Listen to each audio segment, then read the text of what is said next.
Let me ask you something personal. What if everything you believed about fat loss was only half the story? What if the missing half happens while you sleep? A study published in the journal Obesity followed real people for 5 full years. What it found had nothing to do with calories, workouts, or willpower. The strongest predictor of long-term fat gain was not how much people ate. It was not how active they were. It was something nobody expected. It was how much fat their body burned while they were completely asleep. Not during the day, not at the gym, while sleeping. Let that land for a second. Your body makes a fuel decision every single night. And that decision shapes your metabolism for years. Here is the part that makes this so uncomfortable. Lower nighttime fat burning alone explained 41% of all the fat people gained over 5 years. 41%. That is not a small detail buried in the data. That is the entire story rewritten from scratch. So if you have been counting calories religiously, training hard, cutting carbs, and still struggling, there is a real reason. It is happening at night. Your body is quietly choosing the wrong fuel while you sleep, and it is doing it consistently, night after night, year after year. Most people never hear about this. They keep chasing daytime solutions to a problem that is fundamentally a nighttime problem. That gap is enormous. But here is what I want you to understand. This is not a permanent situation. It is not a broken metabolism. It is a fixable one. You do not need extreme dieting. You do not need a shelf full of supplements. You do not need to train harder or sleep less. What you actually need is to change how your metabolism behaves after you fall asleep. That is a very specific and very solvable problem. Today, we are going to cover exactly why nighttime fat burning matters more than anything you do during the day. This will change how you think. Then we are going to look at how a specific dietary approach shifts the fuel your body burns at night. The mechanism will surprise you. And then we are going to talk about fasting strategies, including a powerful but misunderstood approach called monk fasting. There is a right and wrong way. By the end of this, you will have 3 real, practical steps you can start using immediately. Not theory. Actual application you can act on today.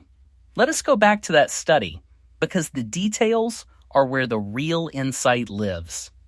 Most people hear the headline and miss everything underneath it. Scientists in this study began by deliberately overfeeding participants, more calories than needed. Then they tracked what happened over the next 5 years closely. As you would expect, overfeeding raised total energy expenditure. The body tried to burn more because it was taking more in. That part is predictable. But here is where it gets critical. Even as overall energy burning went up, fat oxidation went down. People burned more, but less of it was fat. And the sharpest drop in fat burning did not happen during the day. It happened at night, while people were sleeping. That is the key detail. The people whose nighttime fat burning dropped the most were the ones who gained the most weight over the following 5 years. Not the biggest overeaters, not the most sedentary people, not the ones with the slowest overall metabolisms, the ones with the lowest nocturnal fat oxidation.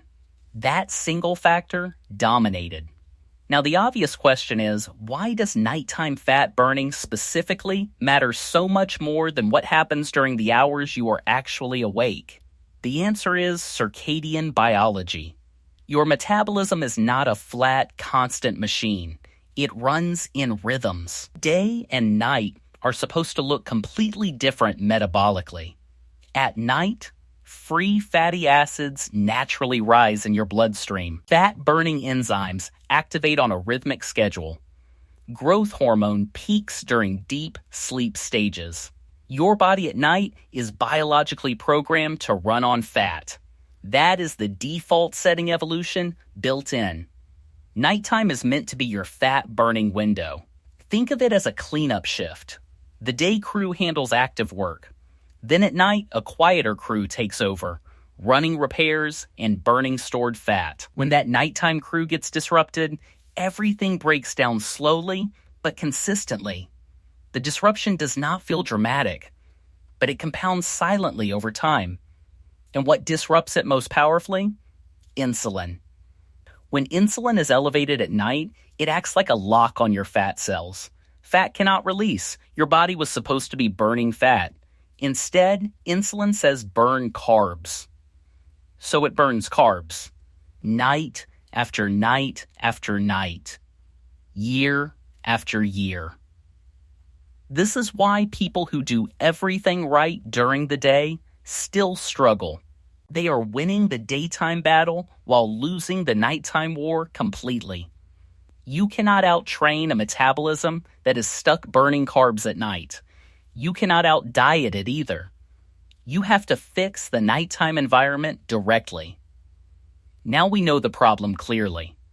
The next question is what actually fixes it. And this is where fasting comes in, but not how most people think. Most people assume fasting burns fat because it empties glycogen stores. You run out of carbs, the body switches to fat. Simple swap. Logical enough.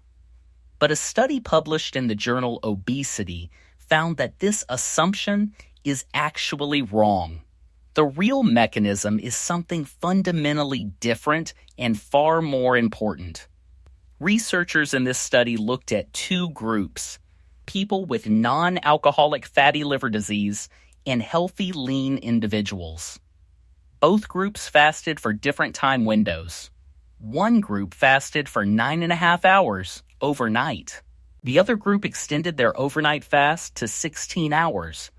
Then, researchers measured what actually happened. The 16-hour fasting group burned significantly more fat during sleep. Their nighttime fat oxidation improved clearly and meaningfully compared to the shorter fast group. But here is the shocking part. Their liver glycogen did not change. The carbohydrate tank did not empty. Glycogen stayed the same in both groups.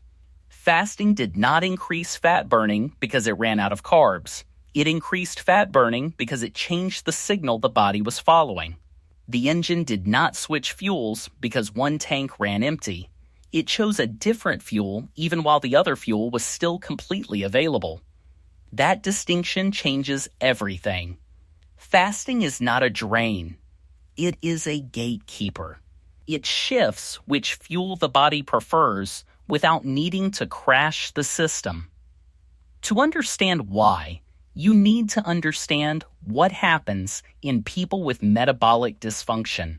Their livers are overproducing glucose through a process called gluconeogenesis. Gluconeogenesis is when the liver manufactures glucose from non-carbohydrate sources. Things like glycerol, lactate, and pyruvate all feed this process when insulin resistance is present.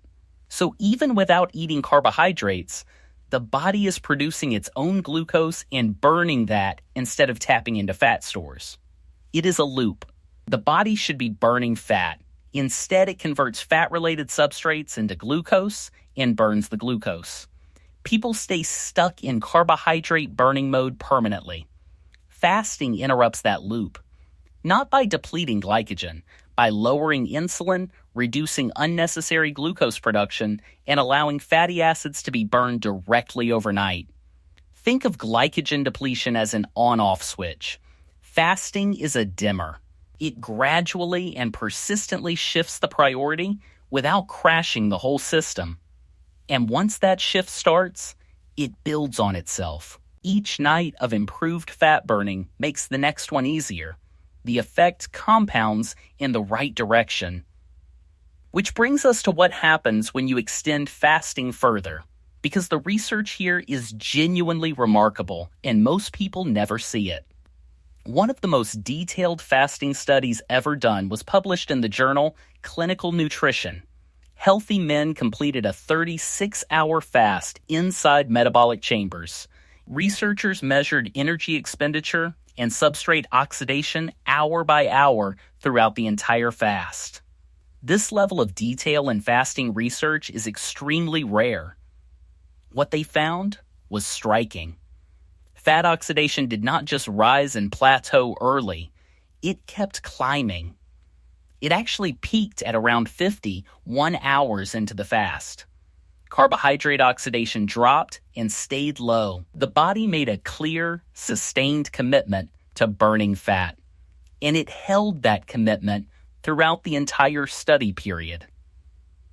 But the most important finding was something else entirely. The circadian rhythm of energy expenditure stayed completely intact throughout the extended fast. The internal clock did not break. What changed was the fuel the body used.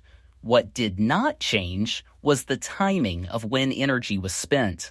The clock and the fuel separated cleanly. This matters enormously. People worry that fasting will disrupt circadian metabolism. This study showed the opposite. Fasting realigns circadian metabolism rather than damaging it. It restores the nighttime fat burning rhythm that was supposed to be running all along, without dismantling the underlying biological clock that governs everything else. There is also ketone data worth knowing. A case report in the journal Curious looked at twice-weekly 36-hour fasts done consistently over a period of time. Beta-hydroxybutyrate, the main ketone body and a direct marker of fat being burned for fuel, increased fourfold. Hunger did not increase. Metabolic rate did not drop. The body was burning dramatically more fat, producing ketones for the brain and tissues, without the negative consequences most people assume must come with extended fasting. Then there is lipidome research that adds another layer entirely. A study in Frontiers in Cardiovascular Medicine looked at what a single 36-hour water-only fast did. Hundreds of distinct lipid species in the bloodstream changed. These are not just calorie carriers. They are signaling molecules that control inflammation, immune response, and metabolic flexibility. This tells us extended fasting is not simply a calorie reduction tool. It is a metabolic reprogramming event. It changes how the body communicates with itself at a deep level. The conversation about fasting cannot be reduced to eat less and burn more. The mechanism is layered, hormonal, molecular, and far more powerful than simple arithmetic. Now let us address the concern about performance, because a lot of people stop here and say fasting will hurt my training. And there is one study that worries them. A study in the Journal of Applied Physiology found that a 36-hour fast reduced endurance time to exhaustion in trained men. That result is real.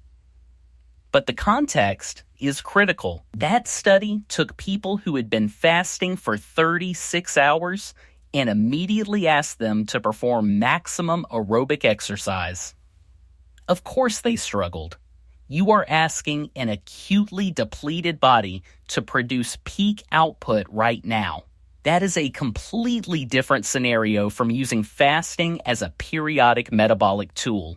The real question is what happens to performance capacity when fasting is used consistently over time as a strategy. That research tells a very different story. A study in clinical endocrinology and metabolism found that intermittent fasting increased expression of a protein called PLIN5, paralipin-5, inside muscle tissue.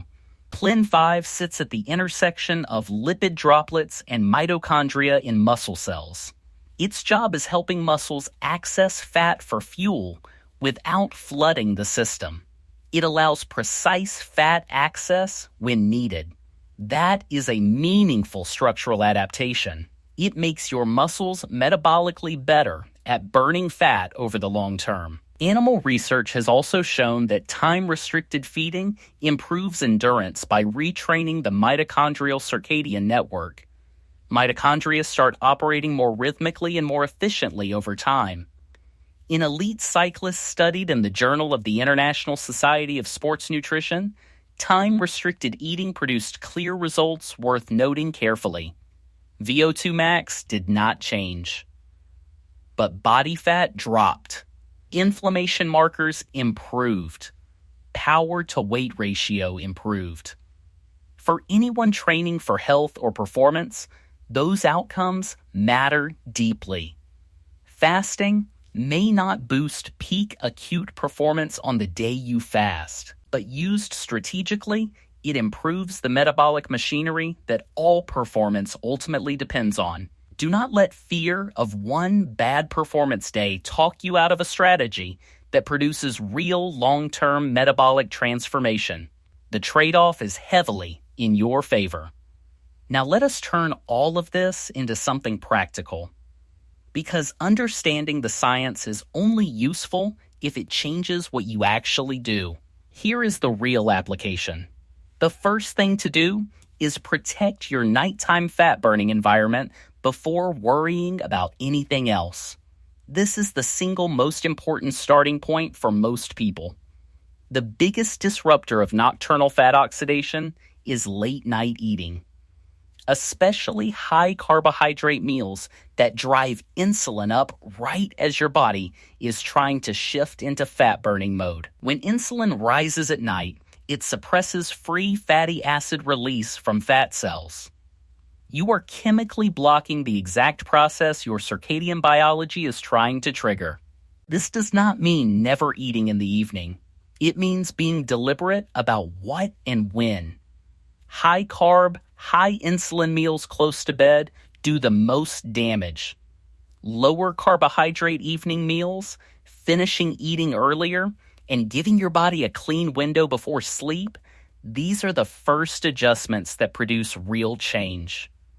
One exception is protein. A small amount of protein close to bed, something like cottage cheese or whey, has been shown to increase morning metabolic rate. It does not suppress nighttime fat burning the way carbohydrate-heavy meals do. If it helps you sleep better or prevents late-night overeating, it is worth including. The second step is making the overnight fast your foundation. This is where the biggest consistent return on investment comes from for most people who apply this. For most people, extending the overnight fast to somewhere between 14 and 16 hours is enough to begin meaningfully restoring nighttime fat oxidation. No complicated protocol required. It simply means finishing your last meal at a reasonable time and not eating again until mid-morning. No starving, no extreme restriction, just a consistent window. Your body adapts to patterns. When it gets a reliable overnight window without incoming food or insulin, it begins to expect and prioritize fat burning during that time.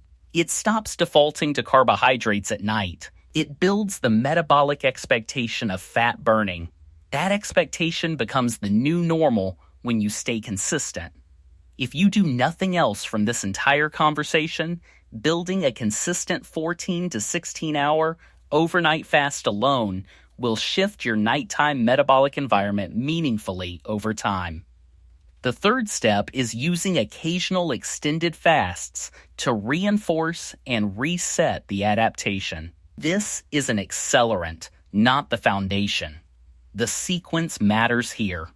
A 36-hour monk fast done once every 2 weeks or even once a month can significantly reinforce fat adaptation. It amplifies the signals you have already been building. It drives up ketone production. It remodels the lipid signaling landscape. It deepens metabolic flexibility in ways that daily shorter fasting alone cannot fully achieve by itself. Think of extended fasts as a reset, not a routine. They are powerful precisely because they are infrequent. Using them too often eliminates the contrast that makes them effective. Timing matters enormously here. Do not schedule an extended fast around heavy training weeks, periods of poor sleep, or any time when recovery is already compromised. These fasts work best when life is stable and recovery is good.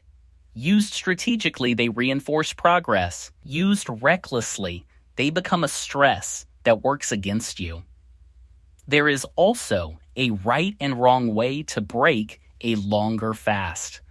How you end it matters as much as how you do it. This is where many people make mistakes. The foods you choose when breaking a fast, the portion sizes, and the timing all affect how your body transitions back to a fed state effectively. Breaking a fast with a large, high-carbohydrate meal can spike insulin sharply and immediately reverse much of the metabolic work the fast produced. That outcome defeats the purpose entirely. Research what a proper fast-breaking protocol looks like before you attempt an extended fast. Getting that part right protects the gains the fast creates for you. Here is what I want you to take away from everything we have covered today. Fat loss is not a purely daytime problem. It never has been. The story you have been told, calories in, calories out, train harder, eat less, is not wrong. It is just incomplete. A very important half is missing from it. While you focus entirely on your waking hours, your metabolism runs a parallel program at night. For many people, that nighttime program is running on the wrong fuel entirely. When your body burns carbohydrates during the hours it is biologically supposed to be burning fat, it sets off consequences that compound quietly over months and years. It does not just slow your progress, it actively works against everything you are doing during the day. And most people never realize this is the variable that matters most. The good news is, this is fixable. Not through extremes, through understanding the system and building habits that work with your biology rather than constantly fighting against it. A consistent overnight fast, protection of your evening eating window, occasional strategic extended fasts to deepen the adaptation. Those three things together change the equation. Your body already knows how to burn fat at night. That capacity is built in. It was designed to do it. You are not building something new from scratch. You are simply removing the obstacles that have been blocking a process that was always supposed to be running. Stop blocking it, and it comes back naturally over time. The rest follows from there. Not overnight, not dramatically, but consistently, cumulatively, and in a direction that actually holds over time. That is the shift that changes everything.